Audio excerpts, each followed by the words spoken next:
So hi! Welcome and welcome back to my YouTube channel, and for today's tutorial, ituturo ko sa inyo kung paano nga ba gumawa ng TikTok account gamit ng ating phone. But first, kindly subscribe to my channel and don't forget to hit the subscribe button and the bell to notify you for my new updates.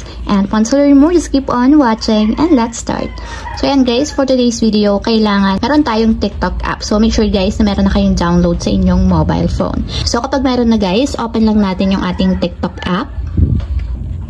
And then, pag-open guys, mula dito sa pinakang homepage, pumunta lang tayo sa profile or tap lang natin yung profile na nandito sa may lower right corner. So, dito guys, pag wala pa kayong account, automatic, pag tinap nyo yung profile, ganito yung lalabas. So, meron tayong mga ways kung paano nga pa makakapag-login or makakagawa ng account sa TikTok.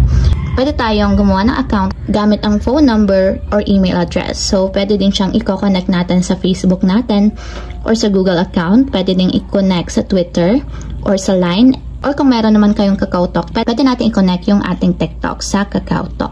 So, gagamitin ko na lang guys is yung phone number. So, make sure na hindi nyo pa siya nagagamit sa inyong TikTok account. So, tatap ko na lang is use phone. So, tap lang natin.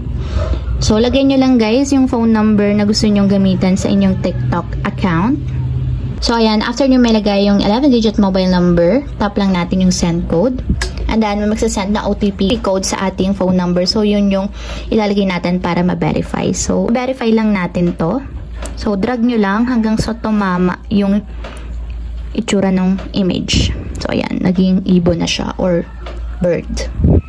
So, ayan guys. May magsasend na OTP code sa ating 11-digit number na nilagay para makapag-sign up tayo dito sa TikTok. So, check nyo lang guys yung text message.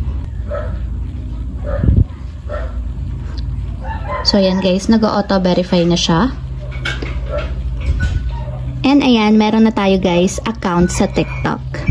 So, ayun lang guys, ganun lang kasimple kung paano nga ba gumawa ng account dito sa TikTok. If you have a question, comment down below and don't forget to hit the subscribe button and the bell to notify you for my new updates. And thank you for watching! Living life, every day, late at night, not okay.